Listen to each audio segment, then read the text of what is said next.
Assalamualaikum warahmatullahi wabarakatuh, Sobat RH sekalian. Jumpa lagi kita di channel yang keren ini, keren cadas ya.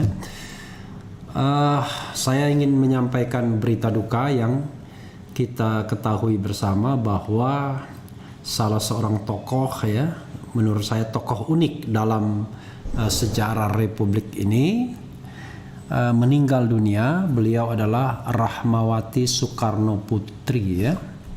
Meninggal hari ini pukul 6.45 pagi tadi ya. Sobat era sekalian, memang banyak sekali berita-berita duka yang saya terima ya. Kematian rekan-rekan, seperti misalnya acara secangkir opini itu pada tanggal 14 Juni ya. Acara secangkir opini tanggal 14 Juni itu menghadirkan ekonom indep Eni Srihartati. Itulah untuk pertama kalinya saya mengundang beliau.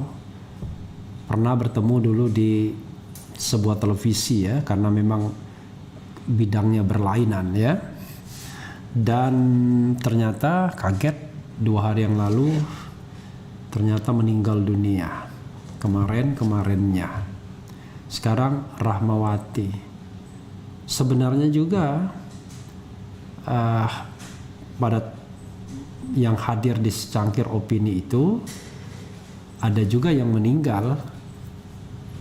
Rekan saya juga, kebetulan adik iparnya Bunda Neno Warisman yang merupakan produser eksekutif acara secangkir opini, meninggal juga.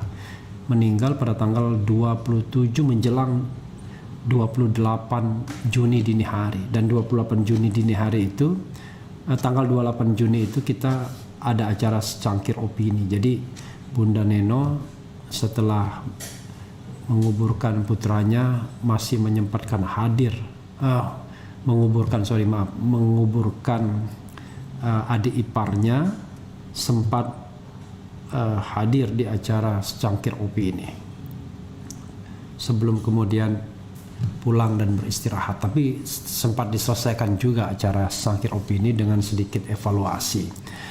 Jadi sobat era sekalian, baca lagi ada yang meninggal, yaitu teman saya kuliah di Universitas Indonesia, seorang jaksa, meninggal juga kira-kira 1 pekan yang lalu. Dan saya kebetulan baru tahu hari ini beritanya dari grup teman-teman kuliah. Jadi ya begitulah kondisi kita ya, tidak tua tidak muda. Ada juga aktivis pemilu yang konon katanya sudah di ruang ICU sekarang.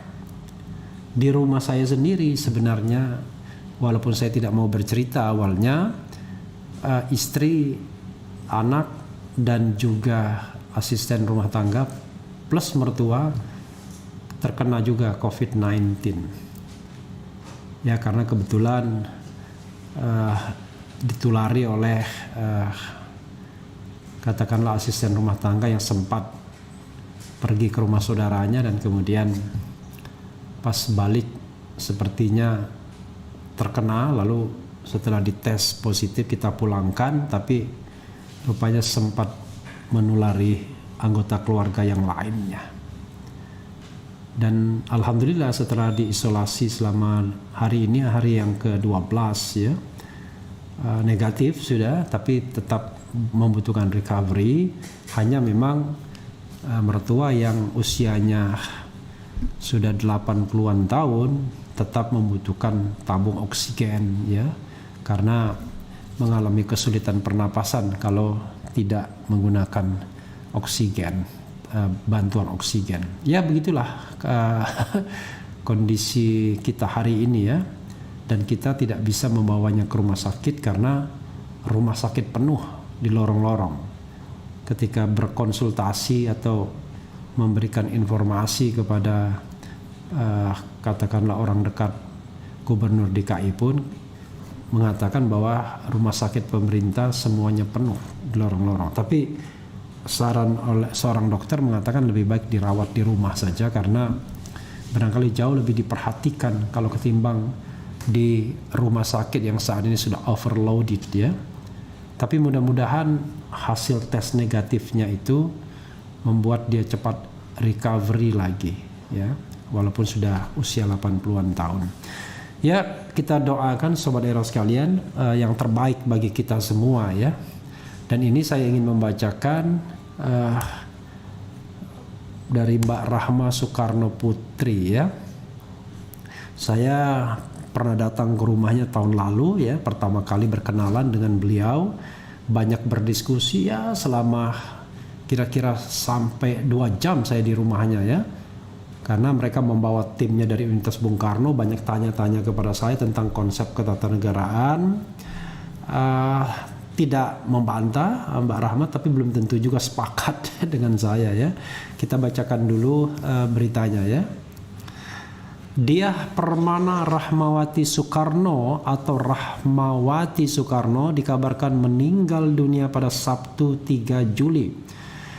Hal tersebut diumumkan Sufmi Dasko Ahmad, Wakil Ketua Umum DPP Gerindra melalui akun media sosialnya. Berita duka innalillahi wa inna ilaihi raji'un pada 3 Juli 2021 sekitar pukul 6.45 waktu Indonesia bagian Barat telah wafat Ibu Rahmawati Soekarno Putri di RSPAD, cuit Sufmi Dasko Ahmad. Belum terdapat keterangan lebih lanjut mengenai penyebab serta rencana pemakaman Rahmawati Soekarno Putri.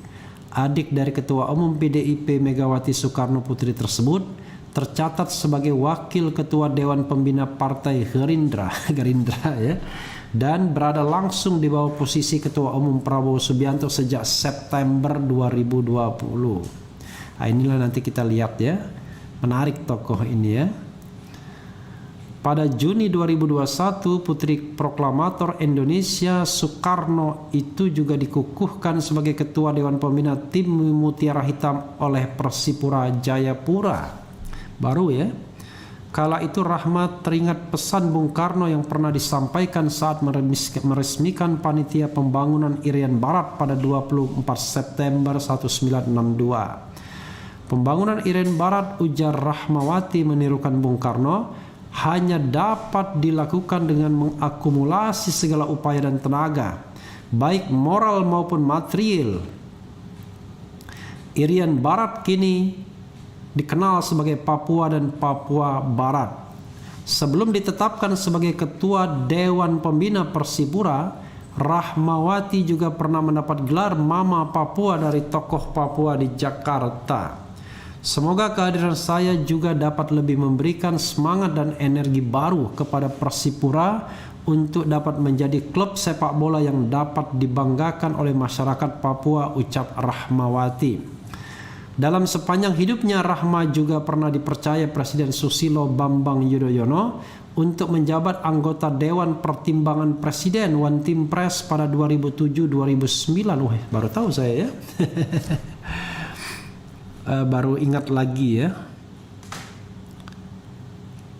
Iya, saudara sekalian, ya tentunya perkembangan berita bisa diikuti dari berita-berita media dan juga televisi ya. Saya hanya ingin mengungkapkan rasa duka cita ya, berbelasungkawa atas berpulangnya Rahmawati Soekarno Putri. Berapa usianya ya? Coba kita cek ya, usia Rahmawati Soekarno Putri. Di sini ada dikatakan Rahmawati Soekarno Putri meninggal karena COVID-19 ya. Karena COVID semua ya. Gitu.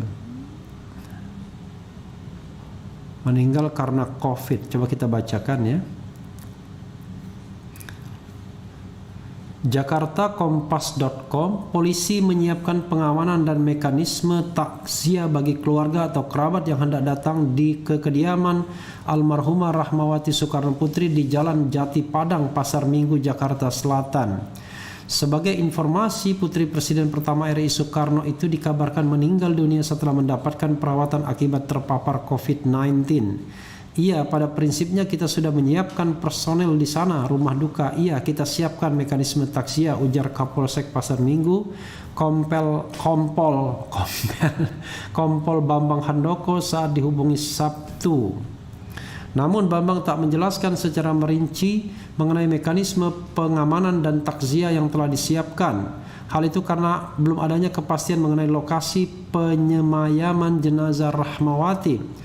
Kebetulan dari anggota yang sudah ditempatkan di sana mendapatkan informasi kalau belum tentu jenazah akan dibawa ke sana, kata Bambang.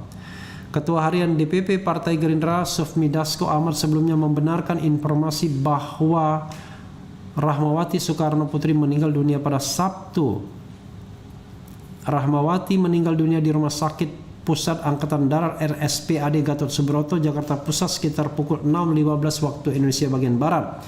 Iya, betul meninggal dunia, kata Dasko saat dikonfirmasi Sabtu.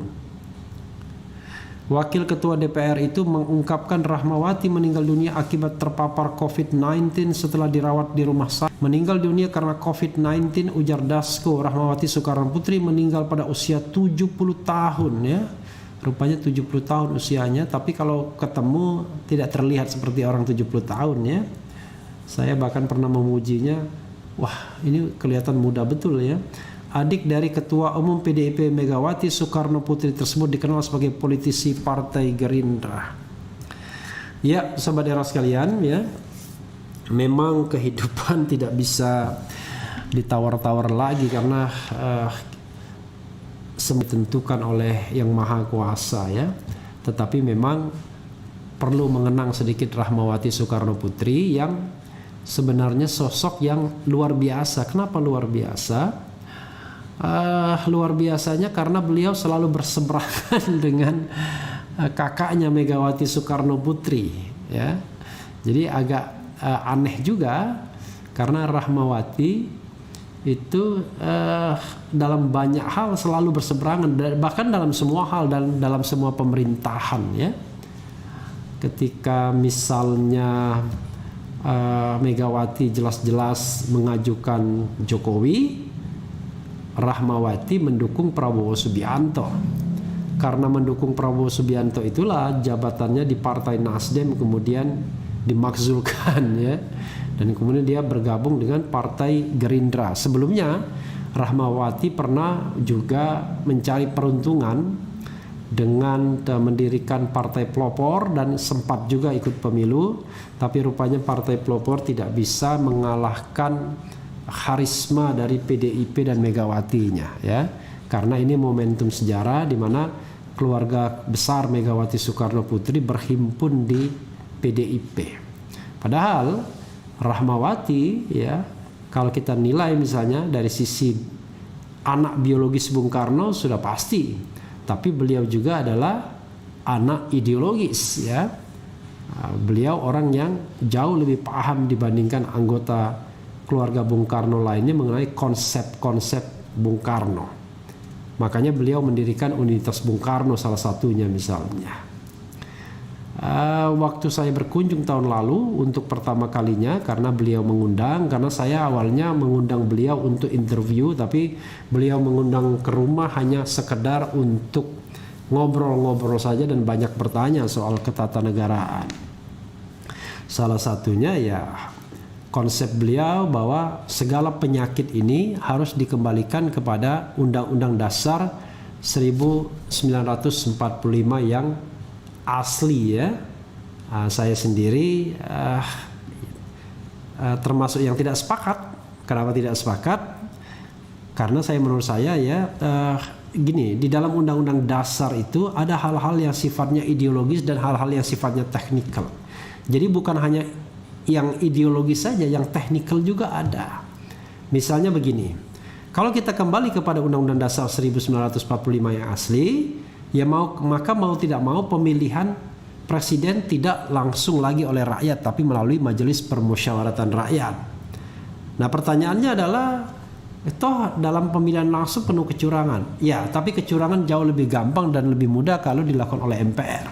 Dulu barangkali orang memilih, zaman Pak Harto tidak ada alternatif, zaman ketika Gus Dur terpilih mengalahkan Megawati Soekarno Putri, mungkin belum marak politik uang, tapi sekarang orang sudah paham dengan politik uang. Jadi mudah sekali untuk misalnya katakanlah percukongan politik kalau seandainya dikembalikan pemilihan itu ke MPR. Ya, kalau anggota MPR katakanlah sekarang 575 ditambah 136 misalnya ya. Jadi 675, 705, ya kira-kira 700 lebih ya.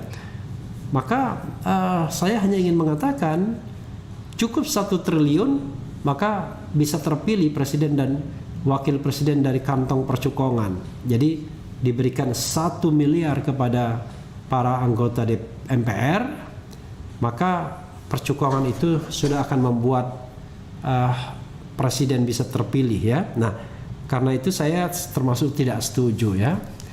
Tidak ada Mahkamah Konstitusi nantinya ya, gitu. Sepertinya ini koneksi agak lemot ya. Mungkin mudah-mudahan bisa diatasi. Nah, selain itu juga tidak akan ada Dewan Perwakilan Daerah. MPR sebagai lembaga tertinggi yang bisa mendikte presiden, dan kalau presidennya bisa menguasai MPR maka terjadilah apa yang kita saksikan dalam sejarah, bahwa ada otoritarianisme di bawah Undang-Undang Dasar 1945, yaitu era Bung Karno 5 Juli 1959 sampai dengan 66, dan era Pak Harto. Jadi Undang-Undang Dasar 1945 yang disahkan oleh PPKI dan kemudian diberlakukan kembali dengan Dekret 5 Juli 1959 itu sudah memunculkan 2 pemimpin yang otoriter, tetapi juga memunculkan pemakzulan 2 pemimpin dan 1 pemimpin mengundurkan diri.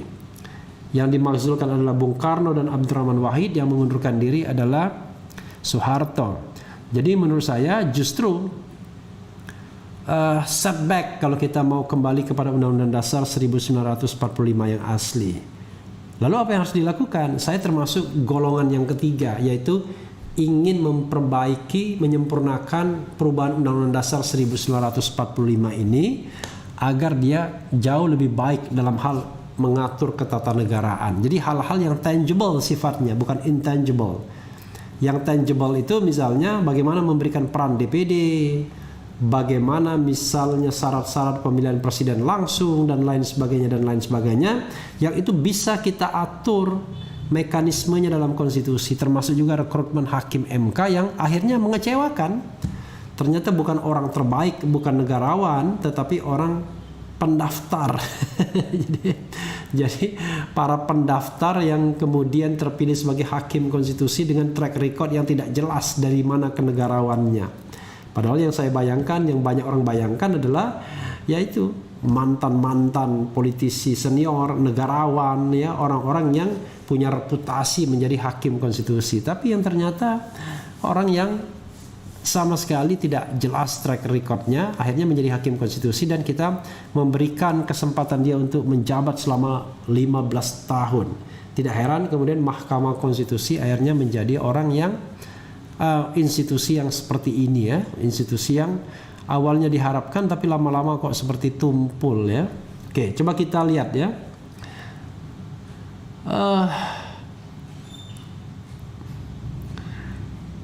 Joditia 09, woi Pak Refli bahas Anies dong yang minta sumbangan ke dubes asing, berani nggak? Bukan soal berani atau tidak, bagi saya not necessary ya.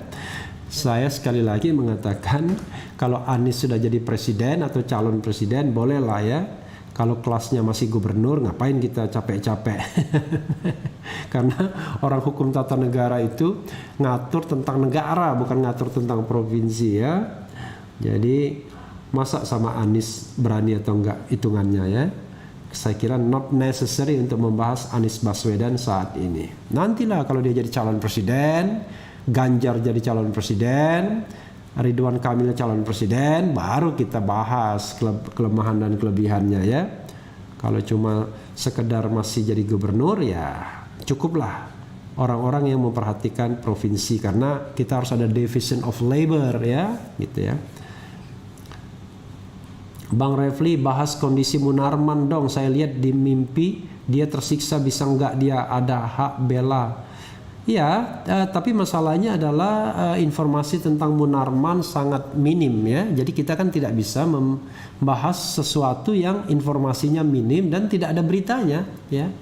Jadi nantilah kapan-kapan saya tanya kepada lawyernya, kepada Aziz Yanuar, bagaimana perkembangan Munarman. Tapi waktu ada acara secangkir opini, Aziz Yanuar mengatakan kondisinya baik-baik saja ya. Dan so far so good lah paling tidak, ya kan? Gitu. Oke.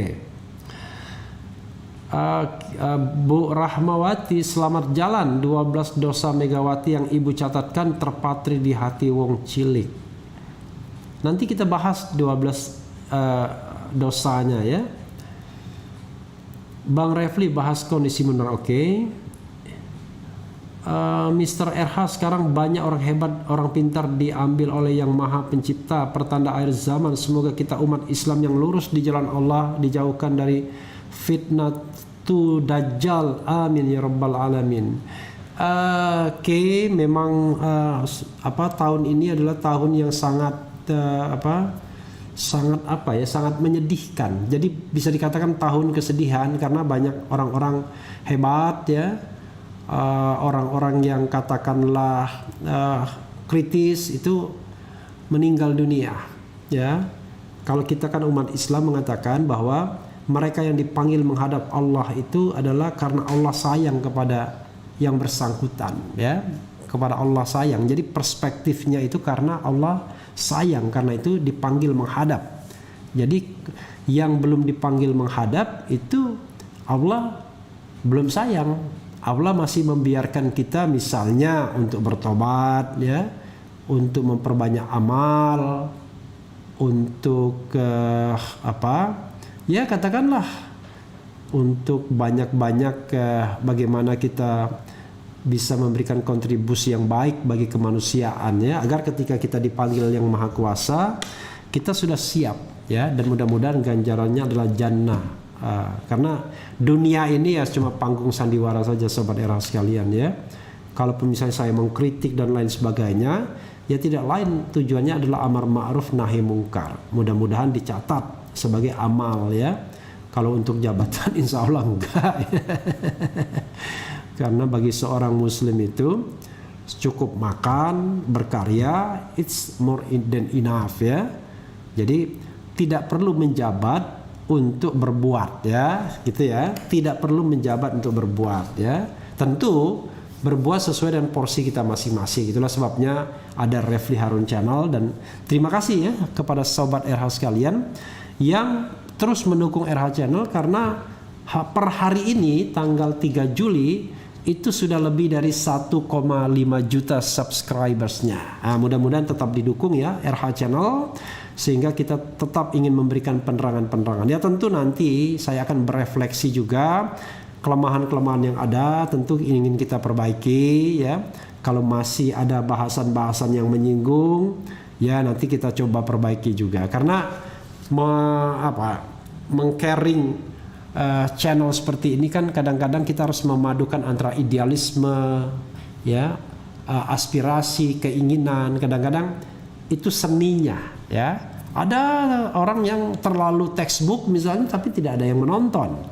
Tapi ada juga yang dijual macam-macam ya, soal ya sensitif, feministik ya. Banyak yang menontonnya, tapi tentu kan RH Channel tidak seperti itu ya. Kita berusaha tetap di jalur idealisme, di jalur penerangan sesuai dengan kemampuan yang saya punya. Ya tentu harus ada juga entertainmentnya agar menarik sobat era sekalian untuk mengikuti terus-menerus kan. Kalau misalnya pembahasannya lesu gitu nanti lesu juga animo masyarakatnya ya. Sekali lagi saya ingin mengucapkan duka yang sedalam-dalamnya atas berpulangnya Rahmawati Soekarno Putri. Dan mudah-mudahan Allah Subhanahu wa taala menerima beliau di sisinya dilapangkan kuburnya, diterangkan kuburnya, diluaskan kuburnya, dijauhkan dari siksa kubur, dan di akhir masa, di akhir zaman nanti bisa dianugerahi jannah, surganya, dan dijauhkan dari siksa api neraka. Amin ya rabbal alamin. Dan doa itu bagi kita semua, mudah-mudahan ketika suatu saat kita dipanggil oleh Yang Maha Kuasa, kita sudah dalam keadaan yang sangat siap dengan timbangan amal yang berat dan dengan dosa-dosa yang sudah diampuni. Amin ya rabbal alamin. Ya sobat era sekalian, itu saja. Yang penting tetap di channel ini, karena di channel ini Anda akan dirayu, ditipu, direpotin, dicecar, diuber pula di jalur khusus. Karena channel ini adalah channel yang mengancam, memeras, dan membenci. Jangan lupa subscribe, like, comment, and share. Cheers.